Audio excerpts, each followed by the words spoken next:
Movement in Shovel Knight is something that all new players should really take a hard look at because it can really cut a whole bunch of time off of your runs, and it's not really as easy as you'd think.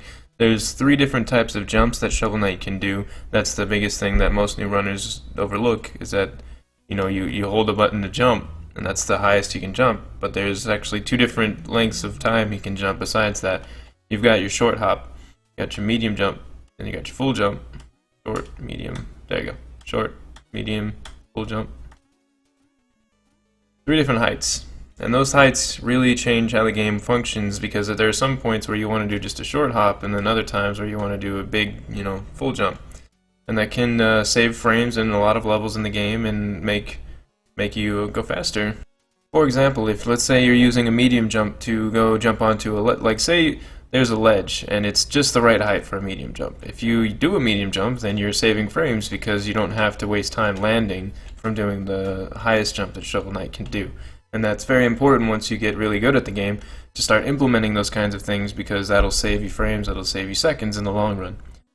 On top of that, when pogoing dirt blocks, it is much better to always do a short hop. That way you have the least amount of time between jumping and hitting the block itself, which is a very important aspect. Again, saving frames adds up to seconds. It's something that you should try to implement as much as possible. Aside from that, when it comes strictly to jumping, there is something called a back hop slash that, well, I named it that. I don't have a better name for it.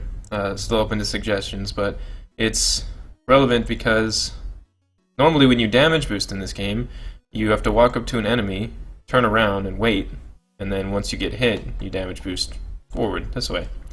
But if you're doing a back hop slash, what's helpful, it's most helpful in low percent, but helpful in all categories really, at least at one point in the game. So what a back hop slash is basically you're hitting jump and attack at the same time, doing a short hop, and then holding forward, facing backwards. Well, why is this important? It's important because, like I said, normally when you do a damage boost, you stand in front of an enemy and wait, or you're falling onto an enemy and you turn around at the last moment. And usually that, at the very least, involves you walking backwards a little bit. So it's not, optimal. It's not the best. With back hop slash, if you're let's pretend this chest is an enemy. If the chest is an enemy, I'd have to go in front, try to turn around at the last moment to damage boost forward. Instead of doing that, I can just do this.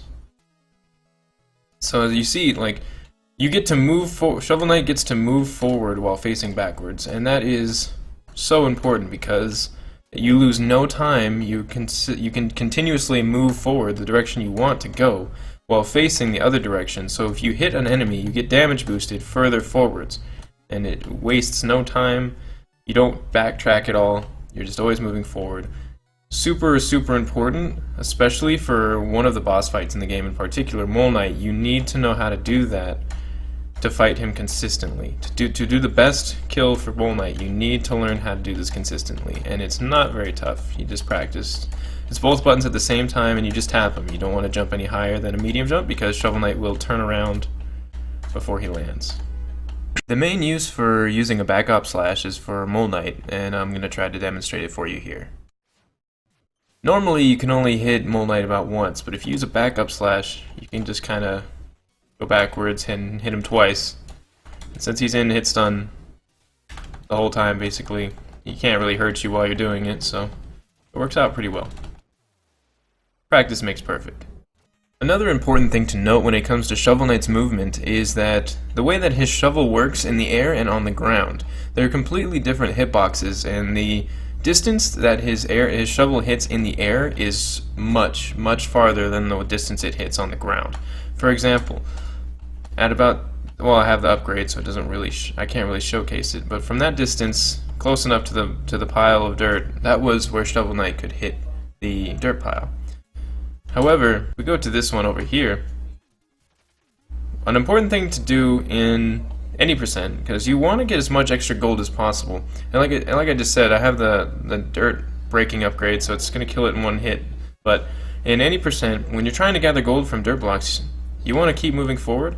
But the neat thing about Shovel Knight's shovel in the air It's just how huge the hitbox for it is and the properties he gets when he's hitting something in the air.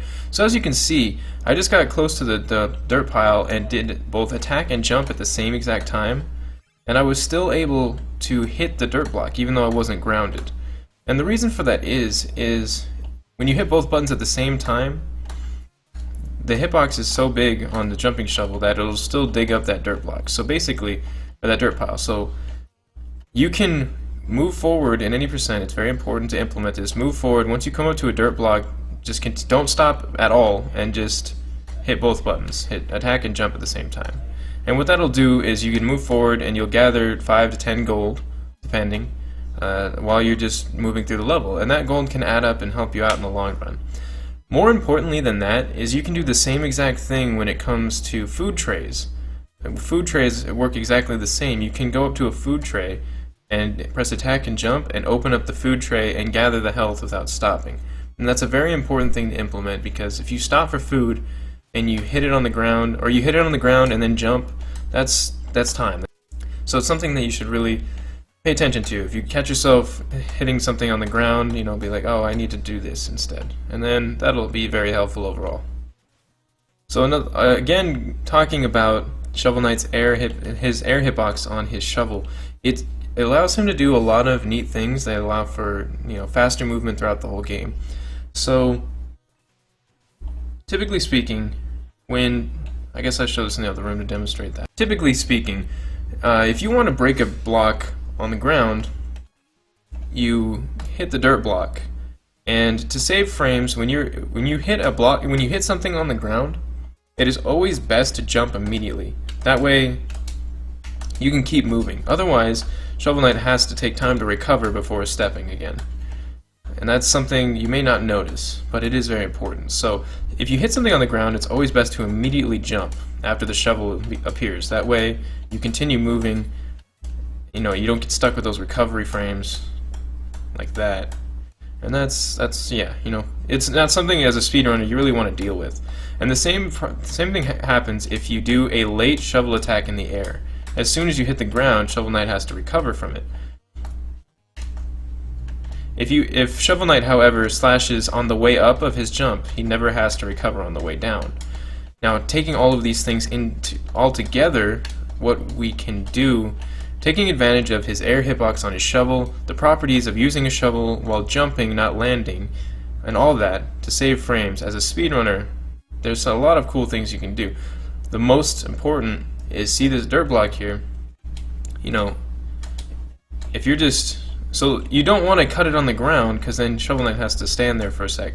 If you can cut it on the ground and then jump, and then you've only wasted a few frames at most, because just the time it takes for you to realize with your eyes that it's hit and then jump.